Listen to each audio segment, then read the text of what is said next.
जय हिंद मित्रांनो, welcome to new vlog. तर मित्रांनो, आत्ताच आंघोळ वगैरे झालेली आहे आणि पूजेसाठी फुलं पण आणलेली होती. शरद भाऊंचं गार्डन जे आहे ना, तर त्या गार्डनमधूनच फुलं आणत असतो मी पूजेसाठी. ठीक आहे. अमृताने इथं उंबऱ्याची पूजा पण केलेली आहे. आत्ताच अंगणामध्ये रांगोळी पण टाकलेली आहे. आम्ही सकाळच्या वेळी इथे पाणी पण मारतो. इथं आपलं जे अंगण आहे ना, ते पाणी मारून अमृता तिथं रांगोळी पण काढत असते डेलीची. हे रुटीनच आहे आमचं दररोजचं. ठीक आहे. आणि मी फुलं घेऊन येत असतो सकाळच्या वेळेला.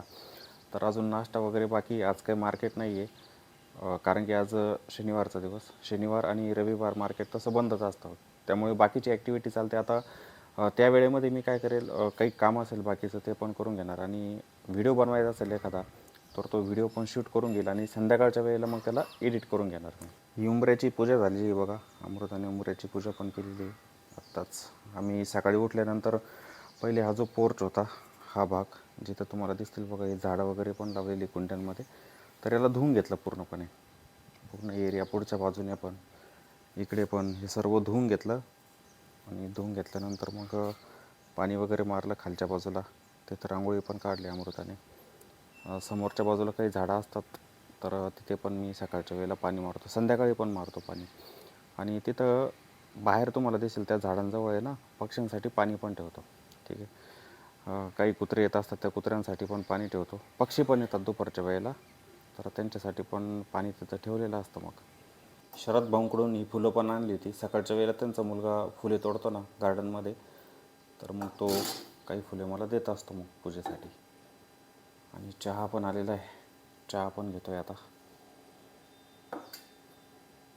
आणि समोर लावलं आहे बघा, प्रेमानंदजी महाराज यांचा सत्संग. सकाळच्या वेळेला 10-15 मिनटे का होईना मी थोडं ऐकत असतो. मला आवडतात त्यांचे सत्संग, आणि चांगलं सांगतात ते. सकाळच्या वेळेला रुटीनच आहे माझं ते, थोड्या वेळ का होईना सत्संग ऐकायचा, सोबत चहाचा स्वाद पण.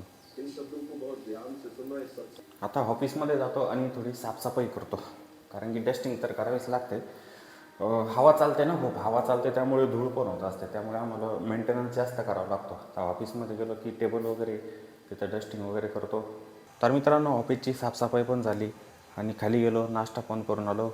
आमचे मोठे बंधू पण आलेले होते, पाहुणे पण आलेले होते सोबत, तर त्यांच्यासोबत नाश्ता वगैरे झाला. पुन्हा मी ऑफिसमध्ये आलेलो आहे आता. थोडंसं काम करतो. माझं व्हिडिओचं नियोजन पण आहे आज, म्हणजे एक व्हिडिओ मला शूट करायचा आहे स्टॉक मार्केट संदर्भात.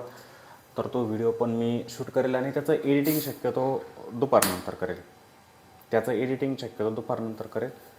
वेळ नसणार मला, दुसरे पण काम आहे मला ते करायचे.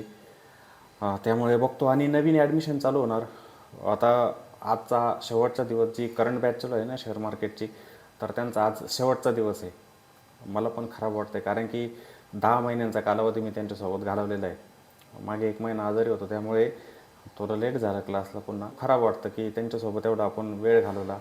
आता ते रात्रीच्या वेळेला आपल्यासोबत नसणार, पण चालणार असते. नवीन बॅच जी चालू होते, नवीन वर्ग जो चालू होते, त्याचे ॲडमिशन पण मग चालू होत आहे लवकरच. म्हणजे मी आता आजपासून सुरुवात केलेली आहे तशी. जसं आता यूट्यूबवरती पण एखादा व्हिडिओ बनवून ते पण सर्वांना सांगतो. आता बाकीच्यांना कसं समजणार की नवीन वर्ग चालू होतो आहे, तर त्यांना सांगावं लागेल. 1-2 वेळेला सांगेल, त्यानंतर नाही सांगणार. लिमिटेड लोक असतील त्यामध्ये, त्यांनाच आपण इथे वर्गामध्ये ॲडमिशन देणार. मग ती प्रोसेस कंप्लीट झाल्यानंतर मग पुढचा वर्ग चालू होईल शेअर मार्केटचा. ठीक आहे. कोणी इच्छुक असतील, ज्यांना शिकायचं असेल, ते याच्यामध्ये येऊ शकतात मग. ठीक आहे. तशी सूचना मी दुसरा जो चॅनल आहे ना आपला दीपटेक, त्याच्यावरती पण देणारच नक्की. ठीक आहे. चला, तर मग माझं थोडं काम आहे आता इथं लॅपटॉपवरतीच मी ते काम करून घेतो. 2दा पाहुणे येऊन गेले, कारण की आता नवीन आम्ही इकडे शिफ्ट झालो आहे, तर पाहुणे पण सारखे चालूच असतात.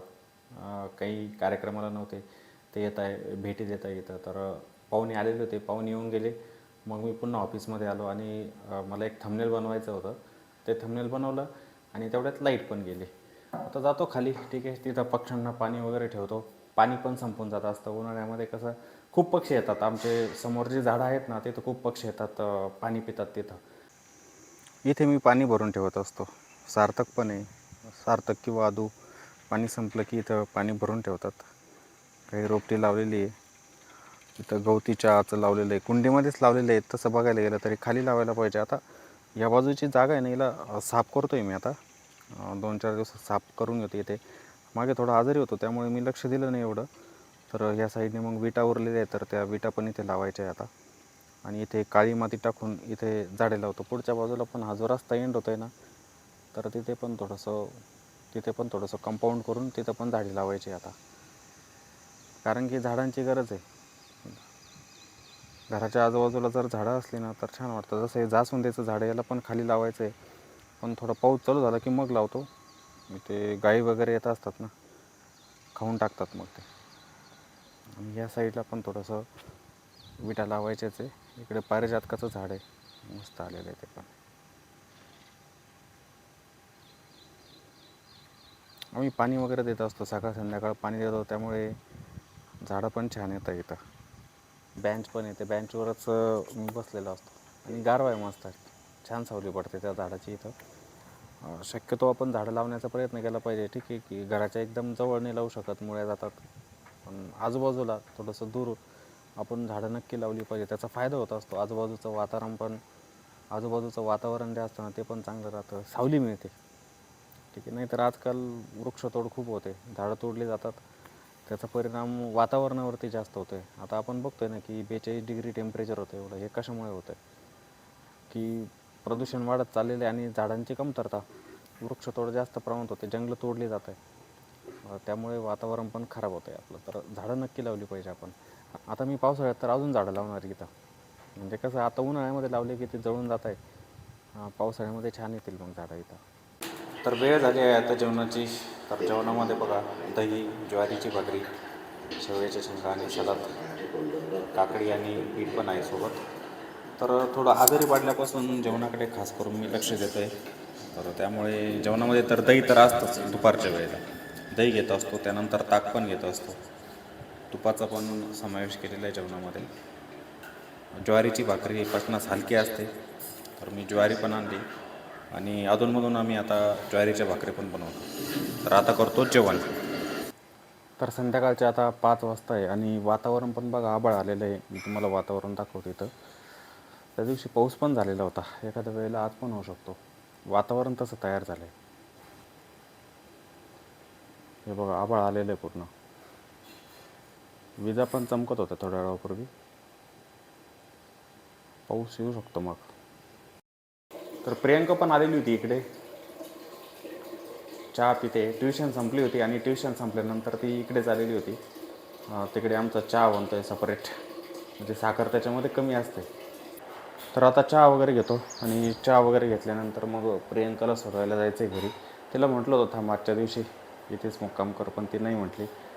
तिचा अभ्यास असतो खरं म्हणजे. ठीक आहे, आता सुट्ट्या लागतील तिला 20 तारखेपासून, मग एखाद्या वेळेला ती इकडेच राहील आता. आणि व्हिडिओला लाईक करायला विसरायचं नाही आणि शेअर पण करायचं आहे आणि व्हिडिओला कॉमेंट पण सर्वांनी नक्की करायची. आपण उद्या पण भेटणार अशाच एका नवीन ब्लॉगमध्ये. जय हिंद.